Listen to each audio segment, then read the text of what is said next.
যুবক তুমি ভালো করে শোনো, ভোর 4টার সময় তোমার ঘুম ভাঙে বিশ্বকাপ দেখার জন্য, অথচ মুয়াজ্জিনের আজানে তোমার ঘুম ভাঙে না। ইবাদতের সময় তোমাকে পাওয়া যায় না। যেখানে আদম সন্তান মারা যায় খাদ্যের অভাবে, সেখানে তোমরা খেলাধুলা নিয়ে মত্ত। এই বিশ্বকাপের এই 20 কাপ তাদের ঈমান ও আমল, আকীদা ও বিশ্বাসকে ধ্বংসের দ্বার প্রান্তে নিয়ে যাচ্ছে। আসসালামু আলাইকুম ওয়া রাহমাতুল্লাহি ওয়া বারাকাতুহু। ইন্নাল হামদালিল্লাহি ওয়াহদাহু ওয়াসসালাতু ওয়াসসালামু আলা মান লা নাবিয়্যা বা'দাহু নবিয়িনা মুহাম্মাদিন ওয়া মান দা'a বিদাওয়াতিহি ওয়াস্তান্না বিসুন্নতিহি ওয়াসারা আলা নাহজিহি ইলা ইয়াউমিদ্দিন, আম্মা বা'দ। فقد أرشد الباري في معظم تنزيله وعظيم خطابه بعد أعوذ بالله من الشيطان الرجيم: يا أيها الذين آمنوا إنما الخمر والميسر والأنصاب والأزلام رجس من عمل الشيطان فاجتنبوه لعلكم تفلحون. إنما يريد الشيطان أن يوقع بينكم العداوة والبغضاء في الخمر والميسر ويصدكم عن ذكر الله وعن الصلاة فهل أنتم منتهون. সম্মানিত উপস্থিতি, 1978 সালের 5ই ফেব্রুয়ারি মুরব্বী সংগঠনের কেন্দ্রীয় মসজিদে প্রতিষ্ঠিত আহলে হাদিস যুব সংঘ বহু চড়াই উতরাই পেরিয়ে এ পর্যন্ত এসেছে। এদেশের সংস্কারপন্থী একক যুব সংগঠন বাধা বিপত্তি এড়িয়ে আজকের এই পর্যায়ে পৌঁছার তৌফিক যে আল্লাহ পাক দিলেন, তারই বারগাহে শুকরিয়া আলহামদুলিল্লাহ। প্রতিকূল আবহাওয়ার ভেতর দিয়েও দেশের বিভিন্ন প্রান্ত থেকে তাওহীদি জনতার যে ঢল নেমেছে, এটা দেখে সত্যিই আমরা আনন্দিত এবং আল্লাহ পাকের বারগাহে শুকরিয়া আদায় করছি। আপনারা শুনেছেন, আমার আলোচ্য বিষয় হলো সাংস্কৃতিক জাহিলিয়াতের প্রতিরোধ। প্রেক্ষিত বিশ্বকাপ খেলা ও তারকা প্রীতি, 3টা কথা এর মধ্যে আসছে। যত অপসংস্কৃতি তার মূলোৎপাটন করাই হলো আহলে হাদিস যুবকদের লক্ষ্য উদ্দেশ্যের অন্যতম। অপসংস্কৃতির মধ্যে আজকের এই জাহিলিয়াত গোটা মুসলিম জাতির অধিকাংশ, বিশেষ করে যুব সমাজকে অক্টোপাসের মতো আঁকড়ে ধরেছে। তা হলো বিশ্বকাপ ও তারকা প্রীতি। খুব ভয়ানক উদ্বেগের সাথে লক্ষ্য করা হয় 1930 ইংরেজি সালে শুরু হওয়া এই বিশ্বকাপ আজকে এটা 20 কাপে পরিণত হয়েছে। হাজার হাজার যুবককে বিষ পানে যেমন মানুষের দেহ মরে যায়, এই বিশ্বকাপের এই 20 কাপ তাদের ঈমান ও আমল, আকীদা ও বিশ্বাসকে ধ্বংসের দ্বার প্রান্তে নিয়ে যাচ্ছে। বর্তমান প্রেক্ষাপট অনুযায়ী আলোচ্য বিষয় অত্যন্ত গুরুত্বপূর্ণ, কিন্তু আমার চেয়েও বিদগ্ধ আলোচক এখানে রয়েছেন, তারাও কথা বলবেন। বিশেষ করে মহতারাম আমিরে জামাত, এশিয়া মহাদেশের খ্যাতিমান পুরুষ ডক্টর প্রফেসর আসাদুল্লাহ আল গালেব। হিংসুকেরা, নিন্দুকেরা তার গতিপথ কোনোভাবেই থামাতে পারে নাই, পারবেও না ইনশাআল্লাহ। স্লিপ অফ টাং কোনো সময় হতেই পারে মানুষের, সেগুলিকেও পুঁজি করে বাজার গরম করার অপতৎপরতায় লিপ্ত আছে এক শ্রেণীর হিংসুক এবং বিদ্বেষ মনাম সংকীর্ণ মনা জনগণ। যাই হোক, আল্লাহ পাক তাদেরকে সঠিক বুঝার তৌফিক দান করুন। যেটা ভুল সেটা অবশ্যই ভুল, যারই হোক তারই ভুল। স্লিপ অফ টাং বলে একটা কথা আছে, সেটাও চূড়ান্ত সত্য, হাদিস দ্বারা প্রমাণিত। একজন ব্যক্তি বললেন, আল্লাহুম্মা আনতা আবদি ওয়া আনা রব্বুকা। কুফরি হয়ে গেল সাথে সাথে? কুফরি হলো না। কেন হলো না? কারণ এটা হলো স্লিপ অফ টাং। আনন্দের আতিশায্যে বলতে গিয়ে বললেন, আল্লাহুম্মা আনতা আবদি ওয়া আনা রব্বুক, উল্টায় বলল। যাই হোক, এটা আমার আলোচ্য বিষয় নয়। আমার আলোচ্য বিষয় হলো ইন্নামাল খামরু। আল্লাহ পাক বলছেন, ইন্নামাল খামরু ওয়াল মাইসিরু ওয়াল আনসাবু ওয়াল আজলাম। ইন্নামা আরবি ব্যাকরণে ইন্না হরফে মুসাবাবিল ফেল। মা শব্দ হলো মায়ে কাফা। হরফে মুসাবাবিল ফেলের পরে যদি মায়ে কাফা আসে তাহলে অর্থগতভাবে ইউফিদুল হাসার, কেবলমাত্র, শুধুমাত্র, একমাত্র, এই অর্থে ব্যবহার হয়। একমাত্র মদ এবং জুয়া, বিভিন্ন বেদি এবং লটারি, এগুলো রিজসুন, নাপাক। আল্লাহ বললেন এগুলি নাপাক। মদ, জুয়া, বিভিন্ন বেদি, শিরিকের বেদি, আর হলো লটারি, এগুলো রিজসুন, এটা হলো নাপাক। মিন আমালিশ শাইতান, এটা হলো শয়তানের কাজ।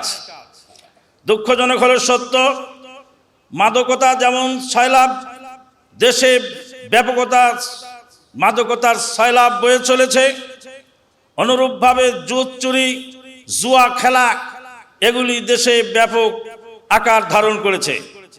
বেদির অভাব নাই, যেখানে সেখানে ফুল দেওয়া, এটা দেওয়া, সেটা দেওয়া, এই শিরকের বেদি এদেশে ব্যাপকতা লাভ করেছে। আজলাম মানে হলো লটারি। 10 টাকা দামের আইসক্রিম বিক্রি করে গ্রামে, তার কাছেও লটারি আছে। লটারির এই মহাপাপকে জাতির ভিতরে ঢুকাবার জন্য সব রকমের অপতৎপরতা এদেশে চলছে। আল্লাহ পাক বলেন রিজসুন, এটা নাপাক। মাইসির বলা হয় ওই সমস্ত খেলাধুলা, যেই খেলাধুলার মধ্যে টাকার হার জিত আছে। টাকার হার জিত যদি থাকে তাহলে সে খেলা বিলকুল অবৈধ। টাকার হার জিত যদি না থাকে, শারীরিক কসরত হয়, শরীর চর্চামূলক খেলা চলতে পারে, তার মধ্যে কিছু শর্ত শারায়েত ওলামায়ে কেরামগণ বলেছেন। পর্দাহীনতা যেন না হয়, অর্ধ উলঙ্গ হয়ে হাফ প্যান্ট পরে যুবক খেলতে পারবে না। সময় যেন অপচয় না হয়, সালাত যেন নষ্ট না হয়, টাকা যেন অপচয় না হয়, ইবাদত বন্দেগী যেন ঘাটতি না হয়, কাফের মুশরিকদের যেন সহযোগিতা না করা হয়। এই ধরনের অনেক শর্ত আরোপ করেছেন ওলামায়ে কেরামগণ। তারপরে আল্লাহ পাক আরো বলেন, ইন্নামা ইউরিদুশ শাইতানু আইয়ুকিয়া বাইনাকুমুল আদাওয়াতা ওয়াল বাগদা ফিল খামরি ওয়াল মাইসির। মাদকতা দিয়ে এবং জুয়া দিয়ে শয়তান তোমাদের ভিতরে শত্রুতা এবং হিংসা বিদ্বেষকে বৃদ্ধি করতে থাকে। ওয়ায়াসুদ্দাকুম আন যিকরিল্লাহ, আর আল্লাহর জিকির থেকে তোমাদেরকে ফিরিয়ে রাখে। ওয়ানিস সালাত, সালাত থেকেও তোমাদেরকে ফিরিয়ে রাখে। ফাহাল আনতুম মুনতাহুন, তোমরা কি ফিরবা না? আল্লাহ পাক এতটুকু বলে বললেন, ফাহাল আনতুম মুনতাহুন, তোমরা কি ফিরবে না? পৃথিবীর যে দেশেই বিশ্বকাপ হোক না কেন, সেটা অবশ্যই বিশ্বকাপে পরিণত হবে যদি ইসলামী শরীয়তের মারাত্মক ক্ষতি হয়। যুবক, তুমি ভালো করে শোনো, ভোর 4টার সময় তোমার ঘুম ভাঙে বিশ্বকাপ দেখার জন্য, অথচ মুয়াজ্জিনের আজানে তোমার ঘুম ভাঙে না। ইবাদতের সময় তোমাকে পাওয়া যায় না। আমাদের গায়ের মসজিদের কথাই বলি, ফজরের সময় যেখানে প্রায় 2 কাতার মুসল্লি হতো, এই বিশ্বকাপের এই মহামারী আসার পর থেকে আজান দিয়ে বসে থাকি, 3-4 জন ছাড়া মুসল্লি পাওয়া যায় না। বললাম কোথায় হলো, গেলি গেল কোথায়? লক্ষ লক্ষ কোটি কোটি টাকা খরচ করতে হে ধনাঢ্য মুসলিম নামধারী দায়িত্বশীলরা। তাম পৃথিবীতে প্রায় 700 কোটি মানুষ, তার মধ্যে 100 কোটির বেশি মানুষ ডেলি খাবার পায় না। যেখানে আদম সন্তান মারা যায় খাদ্যের অভাবে, সেখানে তোমরা খেলাধুলা নিয়ে মত্ত, কশ্চিন কালেও এটা ইসলাম অনুমোদন করতে পারে না। সম্মানিত যুব সমাজ, আল্লাহ রাব্বুল আলামিন এই খেলার মাধ্যমে কি ধরনের সমস্যা সৃষ্টি হয়, তার ভিতরে মারাত্মক সমস্যা হলো অমুসলিম খেলোয়াড়দেরকে এমন পরিমাণ ভালোবাসে যে অমুসলিম খেলোয়াড়, সে অমুসলিম, তার প্রতি বন্ধুত্ব পোষণ করার নিষেধাজ্ঞা আল্লাহ পাক দিয়েছেন। আল্লাহ পাক বলেন, ইয়া আইয়ুহাল্লাযীনা আমানু লা তাত্তাখিযু বিতানাতাম মিন দুনিকুম লা ইয়ালুনাকুম খাবালা ওয়াদ্দু মা আনিতুম কাদ বাদাতিল বাগযাউ মিন আফওয়াহিহিম ওয়া মা তুকফি সুদুরুহুম আকবার।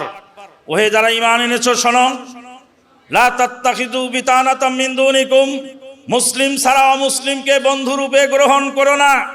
লা ইয়ালুনাকুম খাবালা, তোমাদেরকে ধ্বংস করতে, তোমাদের ক্ষতি করতে তারা একটু পিছপা হয় না, যে কোনো সময় সুযোগ পেলেই তোমাদের ক্ষতি করে দেয়।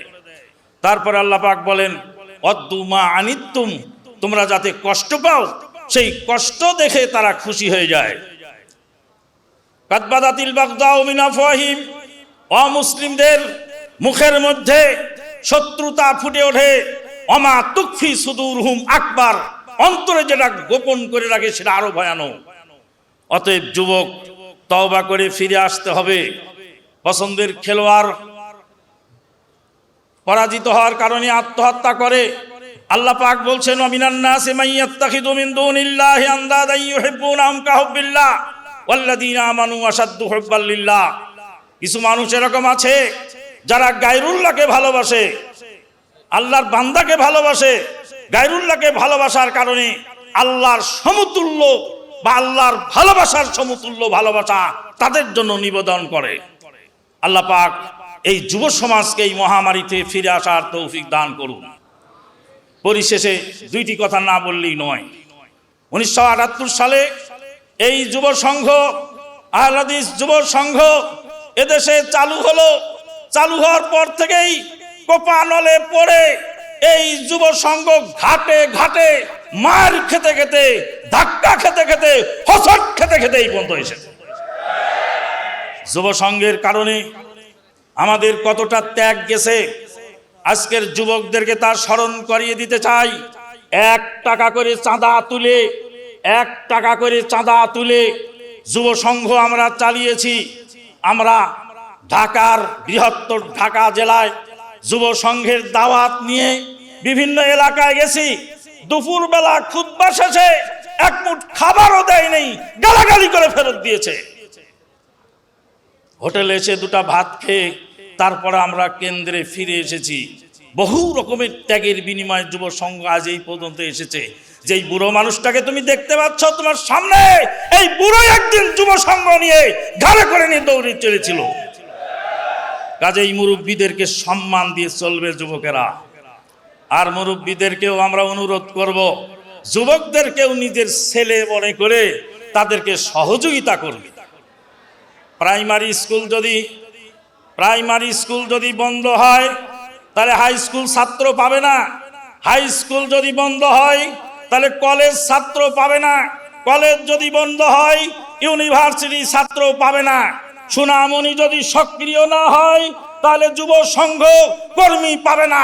যুব সংঘ যদি সক্রিয় না হয় তা আন্দোলন কর্মী পাবে না। আন্দোলনের কর্মী গঠন করতে হলেই যুব সংঘকে টিকে রাখা জরুরি। কাজেই কিছু শ্রেণীর মুরব্বী আছেন, যুবকদের প্রতি বিরক্ত হয়ে যান। কোনো অবস্থাতেই যুবকদের প্রতি বিরক্ত হওয়া যাবে না। তারা যুবক হিসাবে ভুল করলে মুরব্বী হিসাবে তাদেরকে সংশোধন করে দিতে হবে। আর মুরব্বী হিসাবে যদি একটু রাগঝাল করেই তাহলে বুঝতে হবে যে এই মুরব্বীর একদিনের ত্যাগের বিনিময়ে আজকের যুব সংঘ। আল্লাহ পাক এটুকু বুঝার তৌফিক দান করুন। পরিশেষে মহতারাম আমিরে জামাতের দীর্ঘায়ু কামনা করে আহলে হাদিস আন্দোলনের যুব সংঘের কার্যক্রম এবং এই আহলে হাদিস যুব সংঘের দীর্ঘায়ু কামনা করে আহলে হাদিস আন্দোলনের সঙ্গে আল্লাহ পাক যেন আমাদের বাকি জীবন পার করার তৌফিক দান করেন। আল্লাহুম্মা আমিন। ওয়া আখিরু দাওয়ানা আনিল হামদুলিল্লাহি রাব্বিল আলামিন। আসসালামু আলাইকুম ওয়া রাহমাতুল্লাহি ওয়া বারাকাতুহু। আহলে হাদিস আন্দোলন বাংলাদেশ, আসুন পবিত্র কুরআন ও সহিহ হাদিসের আলোকে জীবন গড়ি।